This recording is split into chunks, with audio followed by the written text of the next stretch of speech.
Hey guys, welcome back to my channel. If this is your first time here, hi, my name is Genise and I hope you will enjoy your time spent on my video. If you do end up enjoying the time and you got some kind of value out of it, then please express your love by giving the video a big old thumbs up.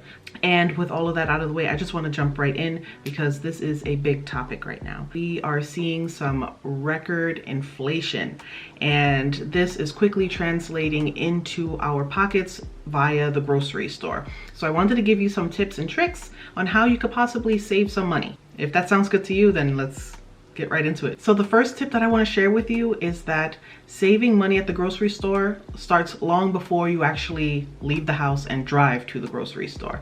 Having a meal plan in place actually helps you save because it narrows down what it is that you need to buy. You don't just show up at the grocery store and buy some meat that, you'll forget in the back of the refrigerator because you didn't plan to cook anything with it. You go into the grocery store with a purpose, with a list of things that you need that are required for the recipes that you're going to be making for the week. If you're a little bit lost on how to meal plan, I have this video right here.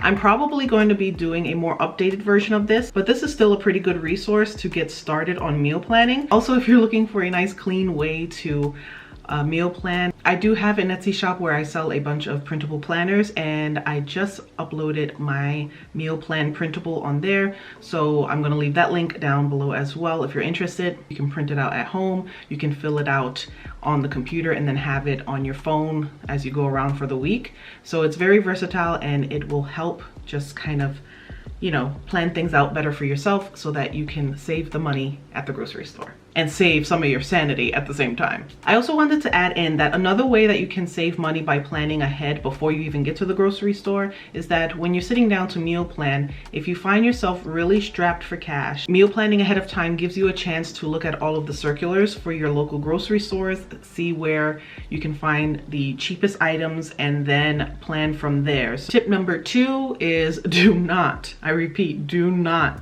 go to the grocery store hungry. I have made this mistake previously and as soon as I walk in, everything just looks delicious and I have to have it. Eat something, snack on something, and then go to the grocery store because there is no quicker way to break your budget than to go hungry and then end up picking up things that you don't necessarily need. Speaking about grocery budgets, what is your grocery budget for the month? For me, I tend to follow the Jordan Page guidelines for setting a food budget for your house. So she says $100 per person in your household per month. So for me, that's 3 people in my household, me, Josue, and Annie, $100 each. That's $300. Divide that by 4. That leaves me with $75 to use on a weekly basis for groceries.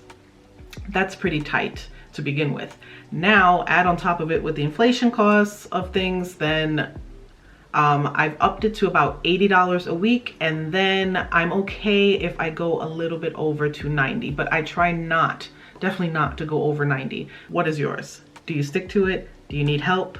What's happening? Let me know in the comments. Tip number 3, for all my foodies out there, I am sorry, but save the experiments for another time. In a time like now when inflation is at a record high and you're trying to save money every which way you can, I don't think this is the time to buy those lobster tails and try that ravioli that you've been, you pinned on your Pinterest board somewhere. Because 1, the ingredients are expensive, and 2, since it'll be your first time trying it, who knows if it'll come out right, if you'll eat all of it, and that'll just be a big waste of your grocery budget right there. Stick to things that you know how to make quick and easy and that your family will eat. Tip number 4 is to stock up on all of your pantry staples whenever and wherever you find them at their lowest. I have previously made a video where I show you how I made my master grocery list, and that's that one right there. And in that list is where I have all of the staples that I tend to reach for the most in my kitchen. And chances are that whatever is on that list, if I have it in my pantry or in my kitchen,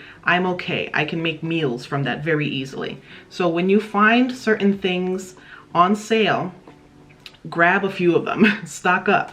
I did this before the prices on groceries really started going up, and I'm just now reaching for my last can of tomato sauce or my last stewed tomatoes. It really does help out on those weeks where maybe you might be a little bit tighter than usual. And the whole reason that this works is because if you buy it now for cheaper, it might be a little bit more on your grocery bill or on your receipt today, but later on down the road, it's probably going to be not as low as you saw it before. So do yourself a favor, get it for cheap now so that you can save later and not buy it at its most expensive. I'd also like to let you guys know that there are some things that you can buy now and freeze for later. Things like butter or cheeses like mozzarella cheese, things like that. Obviously, some cheeses like mozzarella cheese, if you buy a whole block and you put it in there, you let it defrost and everything, it's going to change the consistency a little bit, but that really doesn't matter too much when you're tossing it on top of like a lasagna or a ziti, because it's going to get cooked, it's going to get baked anyway. Tip number 5 is to spend more time in your kitchen. Now, I know this might not be the most enjoyable thing, but in times like this, you kind of have to make some concessions.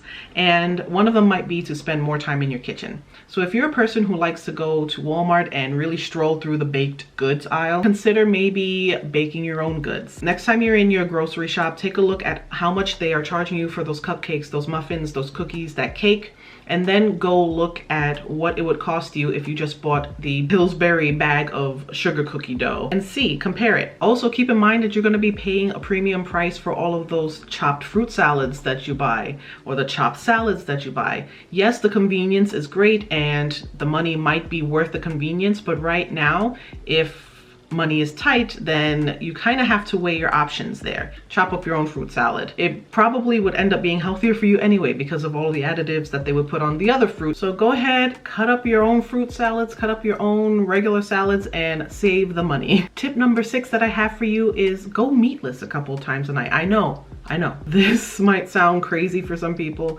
My husband is one of those people that when I first mentioned it to him, he was a little like iffy when we first got married, but he has come around since because I found recipes that he actually likes. Again, I'm just going to remind you that these are just tips that you can utilize or not according to what your needs are, but chances are if you're watching this video, you are looking for ways to cut your grocery bill a little bit. So you kind of have to do some things that you normally wouldn't do in order to get the effect that you want on your pocket. And going meatless is definitely one of those things that will save you some money, because usually when you go to the grocery store, you're doing okay when you go through the produce. You're even doing okay when you go through the canned goods. You get your beans, you get your mixed vegetables, whatever. And then you get to the meat, and that's when things really get crazy. Rely on other forms of protein. I know some people are afraid that if they cut out the meat, they're not going to get the protein and then thus the energy that they need to live. But there are other ways to get protein. Beans are a definite way to get good protein. I like to use black beans a lot when I'm cutting out a meat from a certain meal. I also use chickpeas a lot when I'm doing it. Tip number 7 is to keep track of the prices on all of your necessities in different stores. So this could be just as simple as printing out a copy of your master grocery list, like I mentioned before, and then just writing down the prices as you see them, as you buy things, and keeping track of it that way. So tip number 8. This is one that I don't think my husband really likes, but it has to be done. And that is buy the generic brand, buy the house brand at your local grocery store. So for me, I walk into Walmart, I get great value. I walk into Target, I get the up and up. Because I'm gonna let you in on a little secret. There was a time that I worked for Costco for a few months, and I was told a lot of the items that Costco was selling under their house brand were just as good as the name brand stuff because they are made in the same factories, they go down the same conveyor belt. It's just that when they get to the end of the line, they're put into different packages. So basically, while you could get something for $2 for the house brand and pay $5 for that name brand, it's the exact same thing, just in different packages. And this happens a lot. So I would implore you to give the house brand a chance and see how it works, especially for items where you're going to be cooking with and you're not eating like straight from a bag or straight from, you know, the package itself, where you can taste any little change of flavor. If you're just going to be cooking with the item and tossing it in and putting a bunch of other ingredients with it, then what the heck is the difference. By now I've given you 8 different tips for you to cut your grocery bill a little bit and try to save some money during these unprecedented times.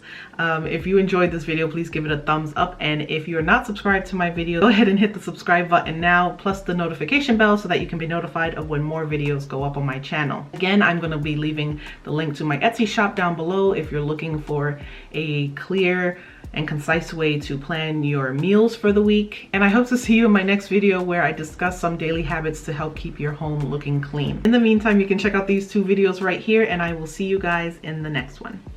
Bye.